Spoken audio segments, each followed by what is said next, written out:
Bonjour à tous, bonjour à toutes, je suis Régine Labrosse. Je suis en compagnie aujourd'hui de Reena qui travaille pour le groupe Playboy, qui est responsable mondial de tout ce qui est business, activité mondiale. Bonsoir Reena. Hello Reena, how are you? I'm good, thank you. Reena, je vais parler en français, mais on va parler ensuite en anglais. Et j'aimerais aujourd'hui vous parler du groupe Playboy, des changements qu'il y a eu depuis le décès du fondateur et le positionnement aujourd'hui du groupe par rapport à la femme. I want you to show me how to get to know someone like you, someone like you. So what we want to talk about today is the Playboy group. What has happened since Hugh Hefner passed away, and what is Playboy's positioning today as far as women are concerned? Okay. Hef passed away, as you know, late last year. Donc Hef est décédé l'année dernière, en fin d'année. And, the core principles of the brand have been carried forward by his son, Cooper Hefner. Les principes de base donc, ont été continués par son fils, Cooper, qui est un des fils de son deuxième mariage, his second wife, right? Yes. He's with the youngest Yes. son of his... OK. Donc Cooper, que j'ai rencontré l'année dernière d'ailleurs, c'est lui qui travaille dans la société.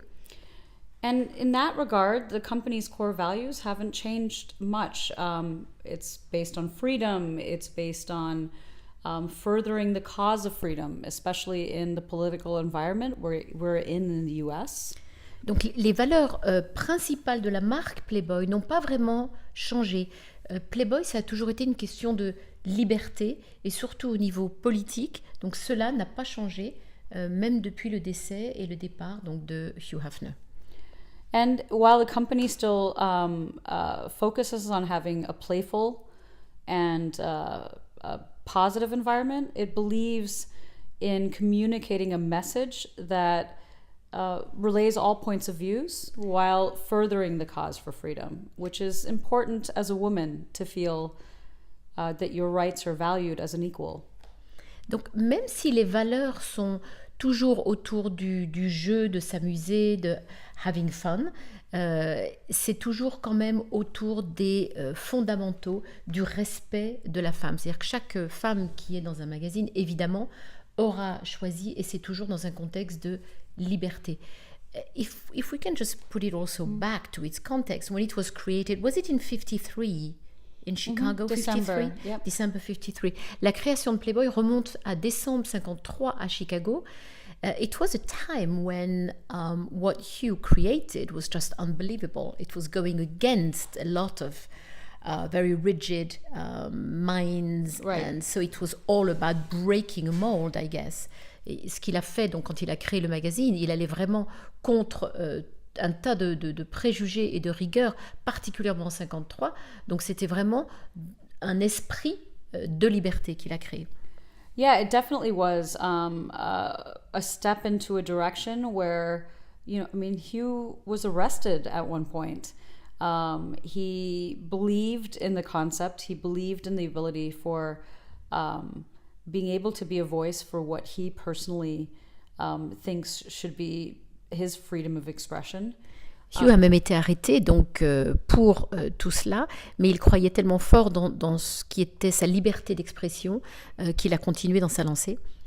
But with the lifestyle that he created, he also furthered a lot of advocacy for the rights of others by having interracial workers, so mixed race workers in his clubs. Ce qui est très intéressant aussi, effectivement, toujours avec sa croyance de liberté, il a été un des premiers aussi à avoir beaucoup de mélange de races dans ses propres clubs et dans sa société. And he was known to close a club if the environment didn't allow him to have mixed race workers set as equals. Et il a été connu pour justement fermer un club si, pour une raison ou une autre, il ne pouvait pas avoir des gens de races différentes qui étaient traités de la même manière. He was an early supporter of LGBT gay rights. Everything that he built his brand on was very precise to the values that he shares and the company continues to share today. Il a été un des premiers aussi à promouvoir tout ce qui était LGBT et les droits des gays. Et donc, il a toujours insisté, pour lui, c'était essentiel, donc cette liberté, quelle qu'elle soit. Yeah. So. Ce que je tiens à préciser, c'est donc Reena aujourd'hui a travaillé pendant des années pour le groupe Playboy. I'm talking about your past, that you worked for the company for many, many years, and you came back.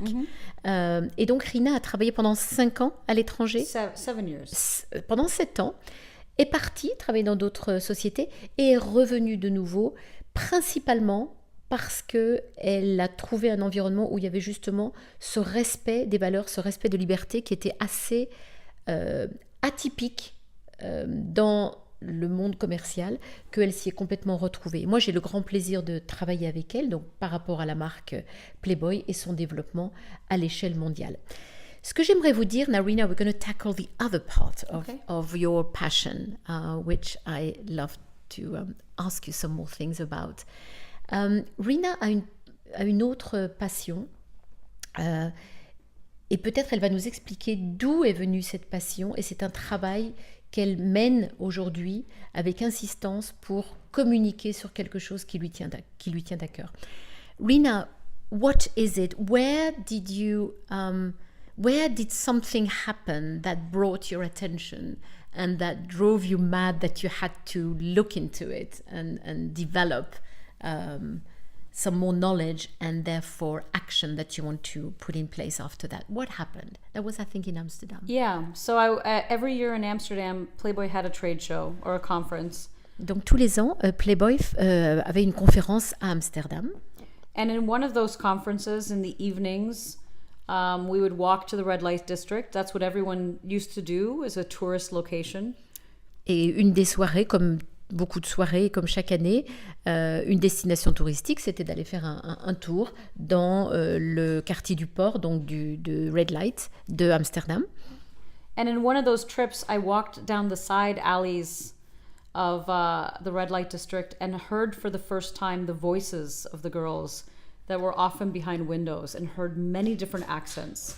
Et pour la première fois, Reena s'est un peu égarée et elle s'est retrouvée dans les allées de côté de cette partie-là, et elle a pu entendre les voix de beaucoup de ces femmes avec des accents, donc des femmes étrangères, et elle a découvert un autre côté de tout ce show. And also, I noticed for the first time in that particular trip, the way people spoke to these women. Et pour la première fois, elle a remarqué la façon dont les gens parlaient à ces femmes.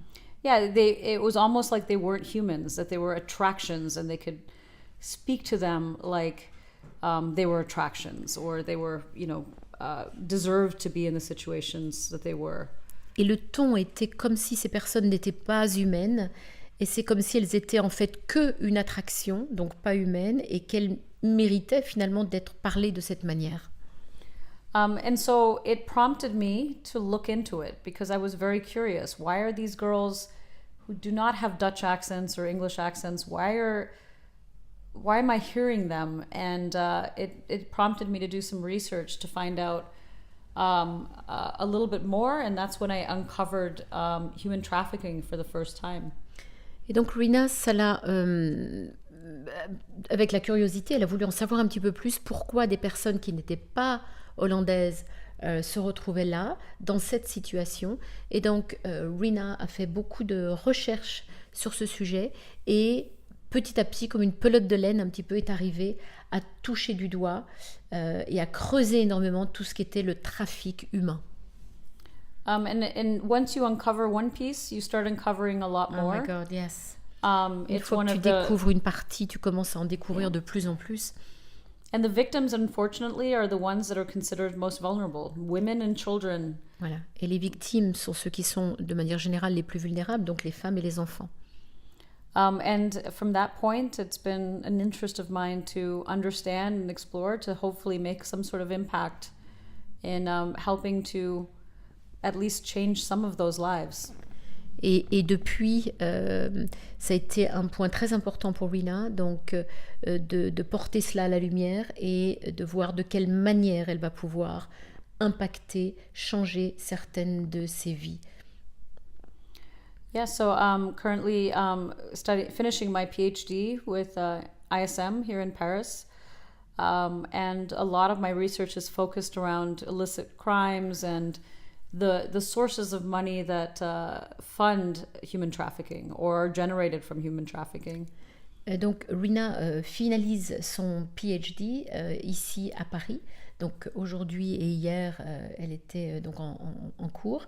Et justement, c'est tout autour de ce qui va financer ce type de crime et ce type d'action et de trafic. À la base de tout cela, c'est l'argent.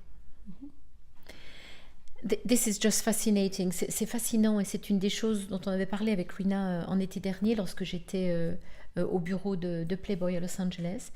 Et une de mes questions, c'était est-ce qu'il va être possible d'associer les deux, peut-être d'utiliser la puissance en communication de Playboy pour peut-être faire passer ce message. One of the questions that I had, and we talked about it earlier, is there going to be a way for you to bring this more to people's awareness, maybe via what Playboy is and the Playboy voice worldwide? Well, in terms of Playboy's core values, it fundamentally comes down to a shared core value of freedom, and that freedom being represented for everybody. So freedom for some people ultimately helps freedom for others. Playboy is also a forum for discussion. So if this was a topic that could be developed into a narrative that could be voiced through Playboy so people could get more awareness, absolutely. It's a way that it fits nicely into the core values of what Playboy discusses and talks about today. Donc effectivement, c'est tout à fait en corrélation avec les valeurs aujourd'hui, et qui ont toujours été d'ailleurs de Playboy, les valeurs de liberté. Donc le jour où ça deviendra un forum, justement, ça c'est tout à fait possible de pouvoir en parler et que les deux finalement se rassemblent dans leurs actions. Thank you so much, Reena. I think it's been super. I'm so pleased to have you here in Paris, and thank you for sharing all this. And hope you'll make more and more of an impact with your work on human trafficking. I just believe it's something just amazing. Thank you. Thank you very much. Merci beaucoup, Reena, et je suis ravie qu'on ait pu faire cette interview ici à Paris, chez moi d'ailleurs, dans mon domicile, et que je souhaite vraiment qu'elle puisse avoir un impact par rapport au trafic humain. Voilà, ça me paraît quelque chose d'absolument fondamental. Je vous dis au revoir à tout le monde. Merci et à très bientôt. Je vous embrasse. Au revoir.